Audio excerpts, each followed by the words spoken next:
Greetings, my friends. This is Gilles Mancillon. Just wanted to come and wish you a wonderful day. It is WESAK tomorrow, and there is this full moon in Scorpio with this lunar eclipse. That's going to be very powerful, transformative energy because it's in Scorpio, and there is Pluto that's traversing, that's like visiting the Aquarius now.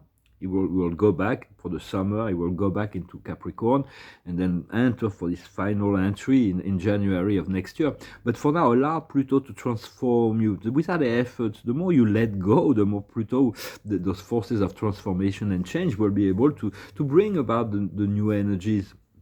And WESAK, for those who do not know, it celebrates the birth of the Buddha, it celebrates the ascension, the illumination of the Buddha, and his final ascension into Nirvana as the end of his incarnation.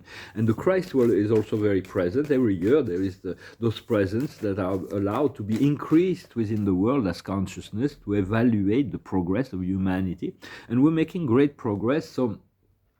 So enjoy this eclipse, and I hope you enjoy this eclipse. The card of the day is the orphan. To accept this alone, to be alone sometimes. It's part of the process to dissolve all those things that are created the separation in order to find a new level of unity. For it, in many sense, me personally, everybody's choosing, but for me, I came to that decision a long time ago to serve the Creator, to serve the Source, the Supreme Creator. For serving the Supreme Creator, Supreme is the God of time and space. It is manifesting truth, beauty, and goodness. We cannot manifest the truth, the beauty, and the goodness, but because that is only God. But we have to include that. And the key to ascension, one key to ascension, is that to remember to infuse that God is love, and God is in between all sorts, is in between all people, is in between all events, is in between all things. And also when the consciousness connect to the love in between, the relationships cannot be other than so forgiveness is very important, very essential. You free the world, you free the self by forgiving, to be generous in your assertion. And so to remember that within all beings, at the very center of all beings and all things, there is the presence of that Creator. For the Paradise Trinity, the will of the eternal gods of Paradise, the infinite Creator, is to unfold supremacy, the mastery of time and space right now. And so we chose to be part of that, and do not forget, you are an extension of that beloved Creator. And the more we remember to include God within all our relationships, the easier things will flow. It is the fifth dimension is the return of God. It is the return of consciousness. We cannot create a viable society without the love of the eternal Creator. But then many religions have been created so they can oppose themselves and create it's not about being right. It's about letting go of your belief and allowing God to reveal Himself or self itself. For there is the Father, Mother, God that of this universe, or every local universe of time and space, that are unfolding that process for them through the mental evolution. For we have a standard mortal mind of Nebadon. For we get our mind from the divine mother, from the divine spirit of our universe, the Tao, the origin. And she gets her origin in the master spirit of paradise, and the master spirit gets the origin in the infinite spirit mind of God, the conjoint actor, the God of action that manifested all of the potential of paradise and put in action the plans of the Father and the Son. And here we are connected, we are reintegrating the eternal soul, which is connected to the cosmic mind, the supreme being, he who is the one that is the source of all that has been in the universe. He coordinates all evolution process. So it's about understanding relationship to deity, and how do we align by just letting go and trusting and calling on, remembering, for we all have that still point within, but there will always be imperfection in the physical world. It's just the nature of physical world. So it's like there will always be reason to complain or to criticize. That's the third and fourth dimension. So it's like the idea is to elevate your consciousness above that, so you can find an harmonious solution for all things, for all situations. And personally, I recognize the supremacy of God. I only serve God, but this God is is this I am. To me, God is called the Paradise Father is, and the Supreme Beings are the Godheads. But this I am presence is an individualized spirit that is my minister. Is like and every human being is capable of moral choices. If God sees that at the age of 3 that being is not capable of any moral decision, then the I am presence will not come. But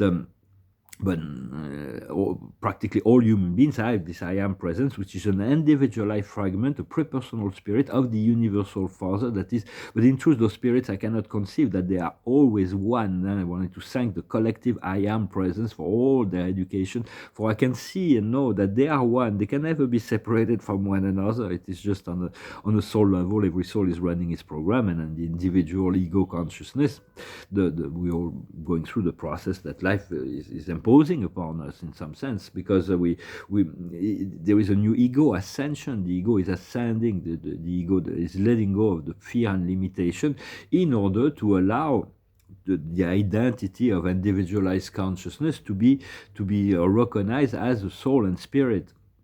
But we cannot control our thoughts. Our thoughts are just, they go through our mind. But we can choose to empower certain thoughts or believe in certain thoughts and find out the source of the thoughts, because the thoughts come from the collective subconscious. It doesn't belong to us. We have many thoughts, although we attract our thoughts by the process of magnetic attraction as well. Did I pull a card today? Yeah, it was the orphan.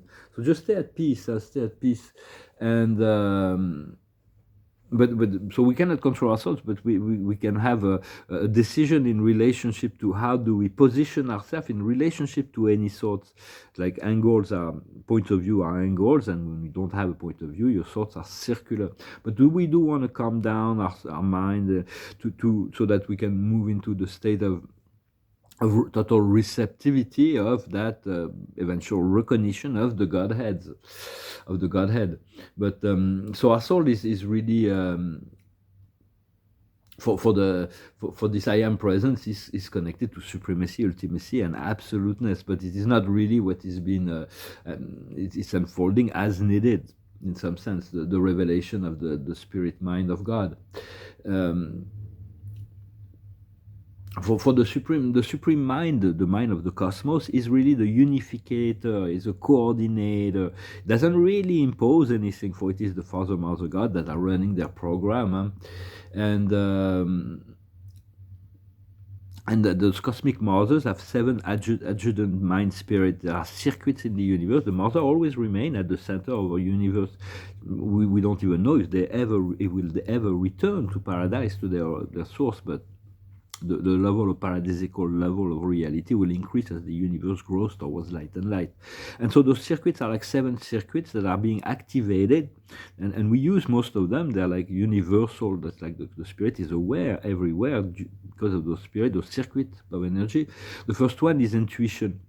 Every living beings, even microbes, they need to make decisions. And on the earth, they were saying that they had a really hard time connecting to the decision choice, the first circuit, and then comes the circuits of understanding. When we understand the cosmic law, then comes the spirit of courage, of knowledge, of counsel, and the final 2, worship and wisdom. So those are getting activated, but continue to cultivate forgiveness and be grateful to the Creator in all ways as much as possible. I'll pull some cards to see what the angels wants to ask. I'm not really concentrated today. I'm like, the highest wisdom is unity, which is good. Sometimes you go with the flow. Huh? What we need to understand is purification. It's needed, a little cleaning up. What we need to do is potentiality, to continue to know, to cultivate the sense of potentiality and total freedom, and the outcome will be liberation. The more we believe in something, the more we'll make it real, the more we'll accelerate its potential towards manifestation. And this eclipse will really will make the change permanent. It's going to be really nice. We've been working on that for decades, for lifetimes, to find that point of freedom. And so I thought I also discuss one idea is to talk about more concrete in relationship to society now is that all the financial world realized that the most interest in all of society right now is space travel. So they're running their program with their spaceships and their rocket ships, and I wouldn't want to be in any one of those rocket ships, to be honest. But I'm thinking for decades I've been working with Spirit to unfold to create a real machine, a real spaceship that's based on a totally different matrix. Well, of course, the energy matrix is really what's very important, but then there's propulsion, navigation, communication, all kinds of equipment for science and exploration as well. For that there wouldn't be warships or anything like that. For the shields, containment, life support systems, all kinds of things. And it is utterly beyond my consciousness, but I've been working with Actuarians to make that. We'll see at some point. We're also going to create an initiation center, because before we come to be able to visit the universe, we have to find that connection to the source, to the force that makes the universe works. For it's like space travel is not about technology or means or anything like that. It's about understanding the laws of the higher laws of the universe, and that is space travel 2.0. And then there will be 3.0. 2.0 would, rather than putting our physical body through the pain of leaving the Earth, we connect to the nature of the cosmic nature of Mother Earth, and then we leave our body in peace here on trance. And then we project our consciousness, we open a portal, a doorway, and then we project our consciousness on the other side of the veil into that other planetary body or timeline, but we have to synchronize into a timeline and frequency where there is actual life there, not to come into deserts or whatever, but that never happens. And so to learn that as a creator, as a creation, we have the right to space travel. We just haven't learned that when we were young. I'm going to complete my book about that. And so we'll have initiation center to teach people how to do that, and then eventually we're gonna have a science station, a research center where we're gonna be able to draw in information from those higher planes to create technologies, physical technologies that will assist us with space travel. But that's on a bit down the road. For the more we understand the laws of the universe, the more we understand the laws of the universe, the easier it is to conceive of amazing technologies that will increase the quality of life. For that will come with the assistance of the galactics that have been going through that process millions of years ago. So I hope this message was interesting for you. Continue to cultivate the ascension, your ascension. Your own personal ascension is really what matters, not the world. The world will take care of itself. God is in charge of that program. Only God knows the program of God, but you have to have the total trust and total faith. The more you know God, the more you know that this plan the greatness of God is just a logical conclusion that his plans cannot fail. It's just common sense that there is an immuability in relationship to that which will become. So I'm going to finish with a song. It's a song, with a song. It's a song that talks about rising up to the challenge. It goes like this. Rising up, back on the street. Did my time, took my chances. I went the distance, now I'm back on my feet. Just a man and his will to survive. So many times it happened too fast. You change your passion for glory. Don't lose your grip on the dreams of the past. You must fight just to keep them alive. It's the eye of the tiger, is the thrill of the fight, rising up to the challenge of our rival. And the last known survivor stalks his prey in the night, and is watching us all in the eye of the tiger.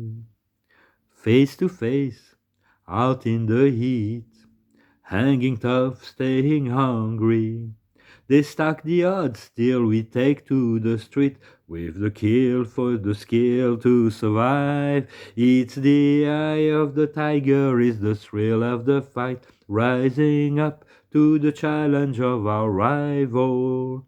And the last known survivor stalks his prey in the night, and is watching us all with the eye the eye of the tiger, rising up straight to the top, had the guts, got the glory. When the distance now, I'm not gonna stop. Just a man and his will to survive. It's the eye of the tiger, is the thrill of the fight, rising up to the challenge of our rival. And the last known survivor stalks his prey in the night, and he's watching us all with the eye of the tiger, the eye of the tiger. The eye of the tiger. For the eye of the tiger is the tiger of fear, and the only thing we need to conquer is our own fear. There is no hard enemy. There is no such a thing. Although there may be some people that may position themselves as such, but send them love and light and ask for the Archangel Michael to shield you and to let you know to prevent problems. But in many sense. We have to let go of the dreams of the past and to allow the new dreams to come about. So very important. I thank you very much. Wish you a wonderful day, and I'll talk to you later. Thank you for liking, sharing, and commenting. By the way, I appreciate to stay in touch. Thank you very much. Adonai.